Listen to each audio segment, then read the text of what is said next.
We are officially going live for the first time ever on YouTube. I have gone live a couple other times on other platforms, I think on TikTok, Instagram, Facebook a couple times too. But yeah, we're just trying to see how this YouTube live goes. And so moving forward over the next 2 months, I'm gonna be going live at least 5 days a week to either answer any of your questions.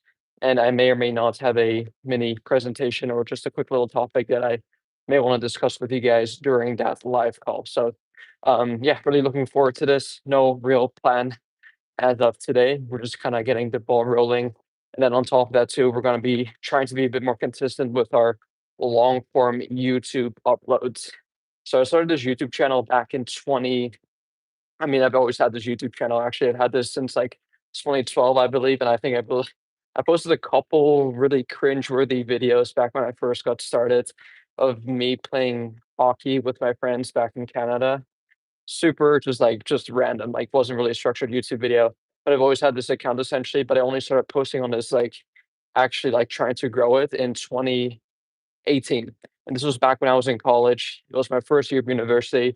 I had a scholarship to play soccer, and I had a lot of free time, right? It's like I was living on my own for the first time. I was going to soccer practice, going to soccer games, was going to classes, but then in between that free time, I was just kind of stuck in my room, and I just kind of watched all these YouTube videos, basically of all these other fitness influencers, kind of doing like their vlogs or day in the life videos.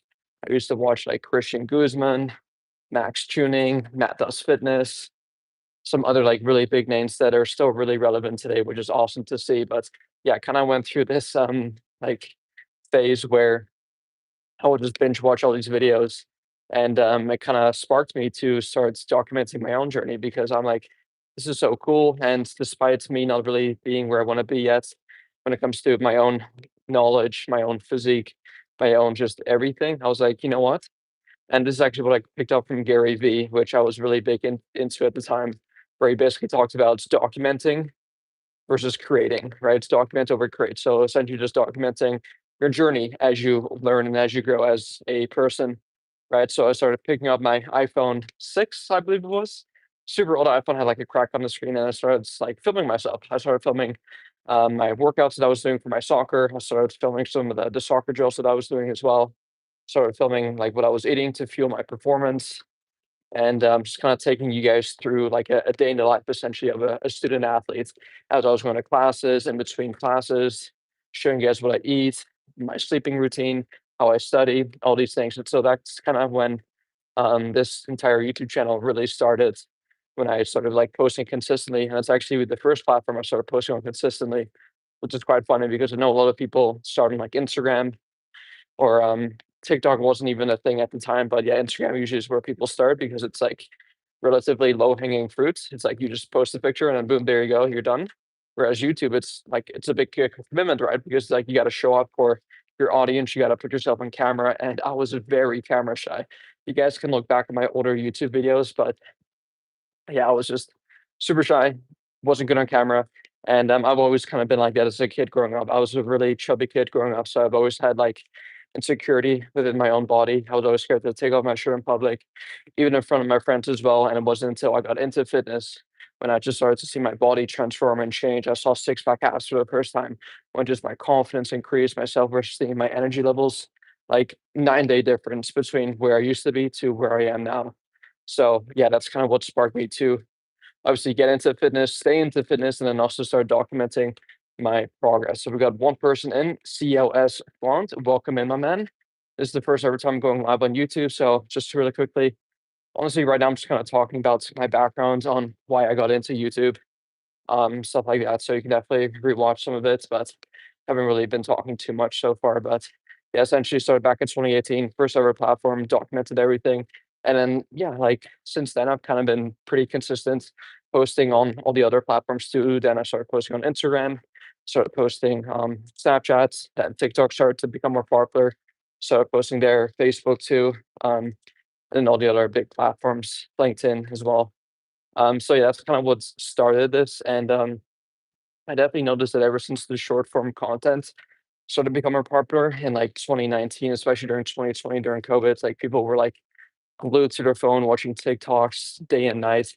And I kind of fell into that trap of only producing short form content, right? Because it gets more views, it gets more clicks, it gets more eyeballs.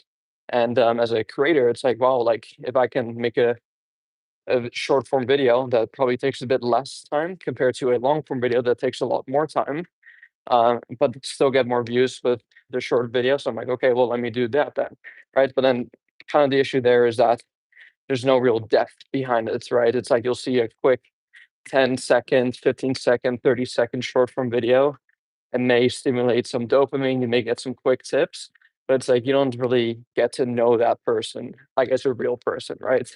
Whereas sitting down, watching even a 5, 10, 15-minute YouTube video, you get to really understand who that person is. You get to see their personality a bit more, you get to see how they talk, you get to see them elaborate because you got to keep in mind as well that with all the short form stuff you see from me as well, it's like, yeah, it gets the clicks, it gets your eyeballs, it gets everything, but there's no real depth behind it. And I can provide very little context to what I'm saying as well, right? Because I could say something super outlandish that's completely like, okay, what the heck? Right. But then if I don't have time to actually explain my points and say exactly why I said that, yeah, you're gonna be confused, right? Whereas with a video, especially live, right? It's going live right now. I get to actually explain my thoughts and then going a bit deeper into um, kind of what I'm saying. So we got a question here. Any tips for a skinny guy who have bad digestion that want to bulk? So essentially, when it comes down to gaining muscle, you have to make sure you're in a calorie surplus, which simply means shooting more calories than you burn, not just one day, but on a daily, weekly, even a monthly basis. Because, yeah, just being in a calorie surplus for one day out of the week, and then the other day is just you're being at maintenance or in a deficit, you're not going to be building the muscle you're looking for. So consistency really is the name of the game here. And now I assume you have a relatively small appetite, so you have a hard time getting the food down, digesting the food. And so I would really advise you to, and this is typically the exact opposite of advice that I would give my fat loss clients who struggle to lose weight. But if you struggle to gain weight, I would focus on more higher calorie dense foods. And so essentially, these are foods that are very high in calories, but very low in volume. So think of any type of fats, really. So your nut butters, your olive oils, your seeds, your nuts, and they're very easy to add or sprinkle into any meal. So if you typically are eating like a cereal for breakfast, add some peanut butter on top. If you have a bowl of oatmeal, add some peanut butter. If you're having like a regular chicken and rice meal, add some olive oil. If you're having like a pasta dish, add some cheese on top. Right. So not only does it add a lot more calories to it, you won't even notice it either. And on top of that, too, it is delicious. Like adding olive oil, adding cheese, adding peanut butter, like heck yeah, that's delicious, right? So yeah, definitely I would advise you to start doing that. And that way you can actually sneak in extra calories. Um, without really like noticing any issues to your digestion either. So definitely 100% healthy fats are going to be your best friends to just help you get more calories down without it really leaving you feeling too bloated. On top of that, try not to eat too many high fibrous foods. So everyone, regardless of your goals, should still be eating fruits and veggies, but try not to eat too many of them, right? Because too many fruits and veggies can obviously expand your stomach and fill you up a lot sooner compared to not eating as many of them, right? So if you are gonna have fruits and veggies, just lower the amount and even try to like boil them down a bit by actually cooking them in some olive oil too, if you can, just to get it down easier as well and kind of wilt them down too. And then also try to make some small little swaps, like instead of doing like whole grain pasta, whole grain bread, go for white bread, go for white pasta, right? These are going to be a lot easier to get down. White rice as well. Do that over like brown rice, for example. So those are some tips that I can give you. And then lastly is liquid calories. So this is what I actually recommend one of my clients to do who is similar to you. He's kind of like a hard gainer, has a really hard time putting the food down, has a very small appetite, is try and again, this is the opposite advice that I would give my fat loss clients, but um, for example, let's say you have a bowl of oatmeal every single morning and you have a hard time getting it down. What I would advise you to do is take that bowl of oatmeal and turn it into a shake. So grab your oatmeal, add some milk, banana, peanut butter, scoop of protein powder, and drizzle with honey. Add in as much as you honestly can if you want into like this shake, blend it up, and then just drink it, right? Because drinking your calories will be a lot easier to get down compared to actually eating it and chewing it and having to sit down and all that stuff. So liquid calories, my friend, are going to be your best friend. So, whether it's homemade mascara shakes that I just explained, and again, you can add different things into it if you want. You can add, yeah, like oats, nut butters, almond butter, peanut butter, chia seeds, full fat milk, any of those things as well, just to add in a bunch of calories. And the beauty about liquid calories is that, like I said, it doesn't really fill you up as much. So you can actually get it down relatively easily. Like I used to make like these 1,000 calorie shakes, right? And they'd be so easy to get down. And if you were to compare that to me eating 1,000 calories, I'd be like, there's no way, right? So that's another thing. And then yeah, try adding maybe some fruit juices. So instead of having like the actual fruits, try to have the fruit juice. It may not be like quote unquote the healthiest, but it'll be a lot easier for you to get down. Um, and yeah, another example, like I said, of doing like almond milk, go for whole milk. So you don't have to like completely overhaul your entire diet. You just have to be really smart with your food choices. So that is what I would recommend you to do, COS blunt, in order to get more calories in without it really affecting your digestion as much. So next question here from Mandy.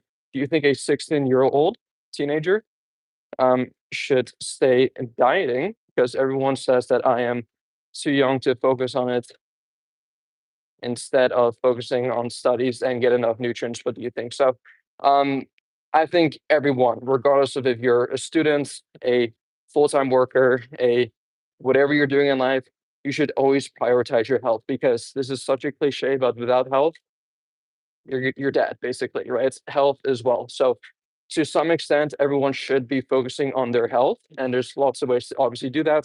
It could be through your nutrition, it could be through your daily activity, it could be through your sleep hygiene, your daily habits, and so and ultimately, this really should not get in the way of your studies either. Like it should actually complement your studies because if you start eating healthier, you start exercising more, if you just start living a healthier lifestyle, you'll be more productive, you'll have more energy, you'll likely get better grades because you can focus more, right? Whereas if you don't focus on your health and you just eat junk food all the time, you sleep in, you go to bed late, you play video games, you don't go outside, get sunlight, go into nature, your performance at work, at school will likely suffer, right? So I would 100% encourage you, no matter where you are at in life, no matter your age, either like, especially if you're 16, like the younger, the better. Like if you can dial in these habits now, by the time you're 18, 19, 20, 21 years old, you're going to be way ahead of everyone else, right? And you're likely also going to go into a better school, get a better job, have a better career because you actually focus on yourself so that you can have more output essentially. Um, I think everyone's biggest regret is not starting sooner. So if you're watching this right now and you're looking to get into fitness and be healthier, start right away. Don't question it.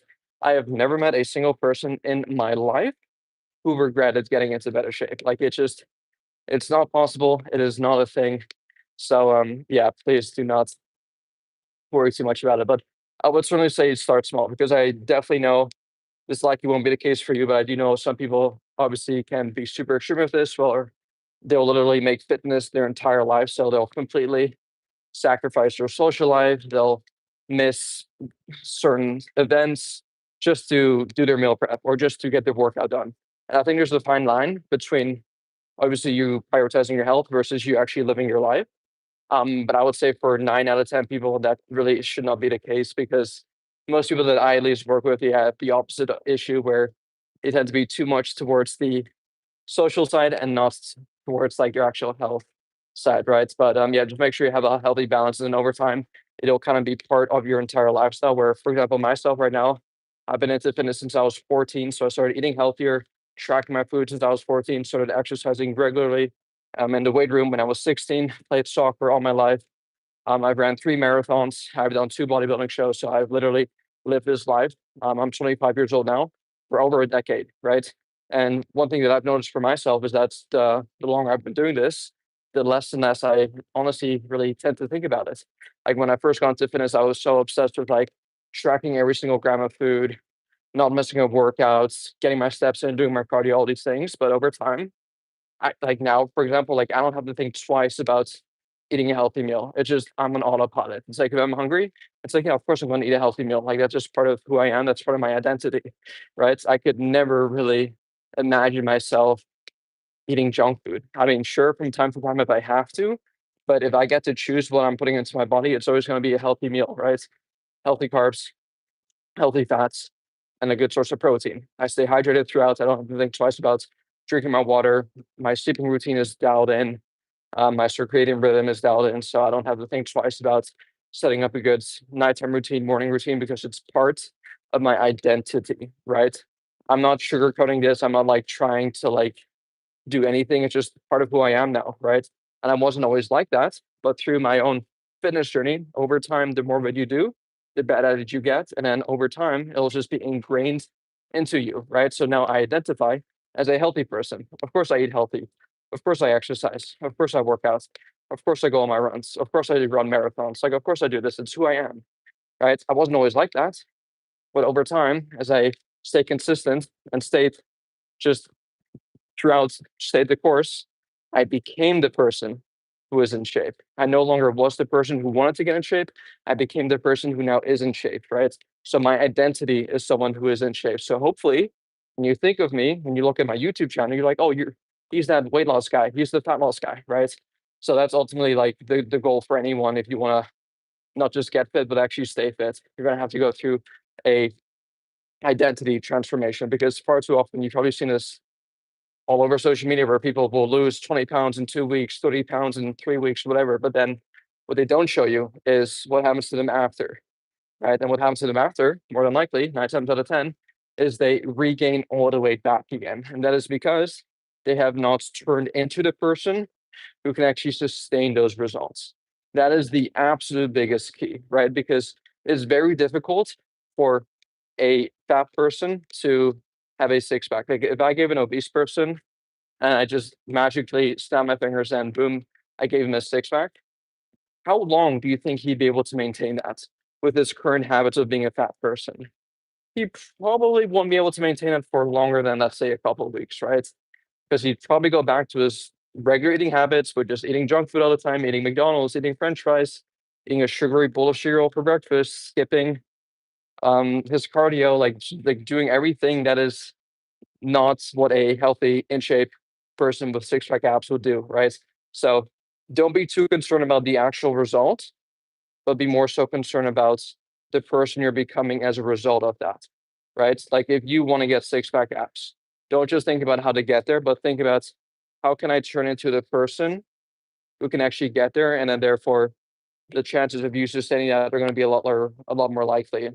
Now, the only trade-off there is that obviously it will take a bit more time. Like it's advised not to do something super extreme, whether it's a juice cleanse, cutting out carbs, doing all these extreme things you may see on social media, because that's not sustainable. Like I eat carbs every single day. I love carbs.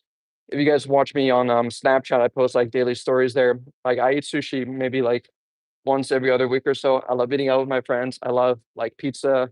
I love like sushi. Like I'm a big foodie. I love eating food. And if you were to tell me, Conan, the only way you can get in shape is by never eating sushi ever again, never eating all the tasty foods ever again, I'd be like, oh no, man, I'd probably just stay fat because I'm too much of a foodie. But what we've done is I've created this system, but it's not just myself, but with all of my clients that allows us to still eat out, still eat our favorite foods while getting into the best shape possible. And if you can figure that out for yourself, either for yourself or you can obviously apply for my online coaching program where we teach you everything. Once you have done that for yourself, it is game over. Because once you have the knowledge, the skills, the habits to do all these things, no matter what happens in your life, you know for yourself deep down that you can always get back into shape again, right? And now, ideally, you get in shape and stay in shape, but of course, life happens. You're gonna be busy with work. You're gonna have family responsibilities, kids, all these things. So totally normal to not always be on top of it all the time. But yeah, like so important. I think I've like hammered this down to you guys a lot, but focus on habits.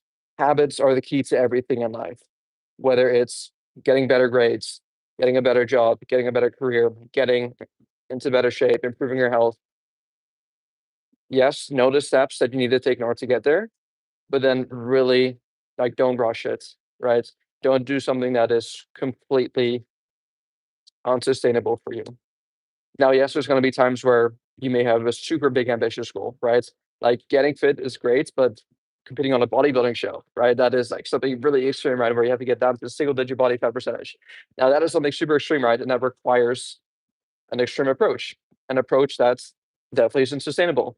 And there's been lots of stories as well. And it's kind of a side tangent where a lot of these bodybuilders, like because they take such an extreme approach where they develop horrible relationships with foods, not to mention that when your body fat is that low, your energy levels dip, your testosterone dips, your sleep suffers, your just you as a human being kind of suck. Like you're not in a fun, friendly mood as much. You're just always food focused. You're just focused on your next workout.